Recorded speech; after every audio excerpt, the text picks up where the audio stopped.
Contribua com a divulgação da doutrina espírita participando do Clube Amigos da Boa Nova. Tenha mais informações através do telefone 0800 12 18 38.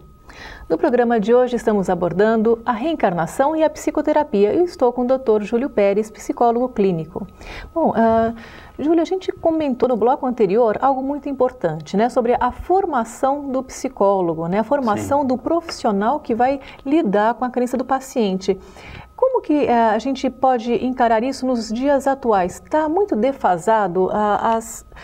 As universidades, as faculdades, elas não abrem tanto sobre o assunto, sobre como abordar uma crença do paciente?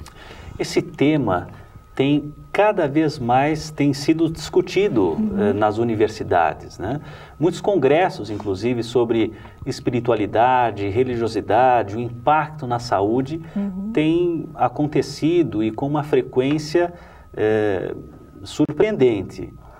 É importante também relatar que essa abertura é crescente pela necessidade que tem sido observada, tanto do público que procura a psicoterapia e que traz a crença reencarnatória, né? Quer dizer, como eu disse, apenas 44% da população brasileira não acredita em reencarnação, e quando uma situação dolorosa, importante acontece, o manejo para essa situação envolve a crença do indivíduo, né? E, além disso, considerando as centenas de artigos publicados sobre a importância desse trabalho de cooperação com o paciente conforme as crenças que ele traz, o mundo subjetivo dele, o Conselho Federal de Psicologia, em nota pública, esclarece algo muito importante, que a psicologia é uma ciência que reconhece que os indivíduos no mundo subjetivo têm a fé, têm as crenças, e essas crenças são valiosas a serem trabalhadas no âmbito da psicoterapia. Então, há que se colocar isso, né? Os psicólogos devem estar confortáveis para abordar o tema, no entanto, da maneira correta, eticamente, para que as forças pessoais do paciente sejam potencializadas no processo de superação. E é justamente isso que a gente vai ensinar no curso Reencarnação e Psicoterapia, como abordar eticamente as crenças dos pacientes. Como que é possível uma abordagem ética? O que você define como uma abordagem ética?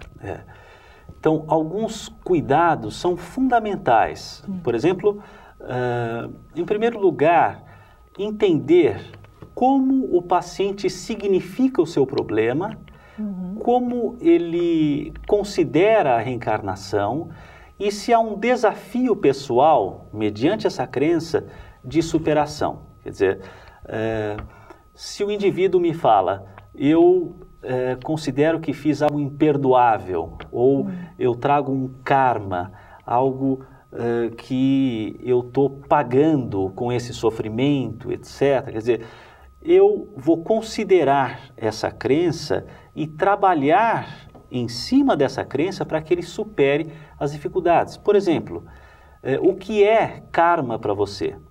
Ele pode me responder, não, karma significa fardo, peso, alguma culpa que eu trago. Ou ele pode me responder, não, etimologicamente, karma em sânscrito significa atitude. Ah, ok, atitude. Se você modificar a sua atitude, você modifica o seu karma? É possível que sim. Né? E quais são os seus desafios para que você, então, modifique o seu karma? Quer dizer, que você consiga superar essa dor que você chama de karma. Então, à medida em que eu considero a crença do paciente e construo o processamento cognitivo com base na terapia cognitivo-comportamental, né? Nós vamos dar esses elementos no curso de formação, o indivíduo vai conseguindo processar de uma maneira mais tranquila aquele evento que foi doloroso ou traumático em sua vida. Tem uma série de passos e eu coloco vários deles, uma sequência de perguntas, por exemplo, que o terapeuta deve fazer ao paciente, porque não sabe se o paciente, a priori, é reencarnacionista ou não, mas se ele for, é importante considerar a crença que ele traz no seu processo de superação. A crença em reencarnação não indica exatamente que o paciente seja espírita, até mesmo pela forma eclética que o brasileiro tem de lidar com a religião. Exatamente. São várias as razões que levam as pessoas a acreditarem em reencarnação.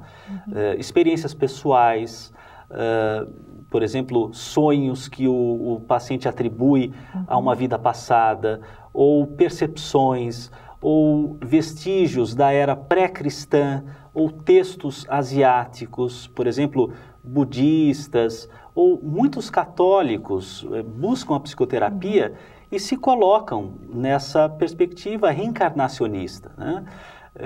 Por quê? Porque tiveram experiências, ou é uma maneira que eles conseguem processar melhor, por exemplo, uma questão mais dolorosa, como a perda de um pai ou de um irmão, a possibilidade de um reencontro num futuro próximo e assim por diante. Agora, a psicoterapia não está ali para provar ou não uma crença, mas para trabalhar essa crença a favor do paciente, a despeito das razões que levaram esse paciente a acreditar na reencarnação. Então, é um trabalho que envolve conhecimento, manejo terapêutico e estratégia para que essas potencialidades possam estar a favor do paciente. Fatos traumáticos, né, como você mesmo citou, da perda de um ente querido, facilita essa crença na reencarnação? Muito. Muitas pessoas, inclusive, buscam a literatura que envolve reencarnação quando perdem entes queridos, né? Buscam a espiritualidade como uma tentativa de entender e processar um evento caótico, né? Quer dizer, é uma possibilidade de entender algo que, num primeiro momento, quando o indivíduo não considerava algumas literaturas interessantes, inclusive literaturas científicas a respeito do tema, isso favorece o alívio de sintomas que são muitos em decorrência de situações dolorosas, traumáticas, como perda de entes queridos, né? Certo.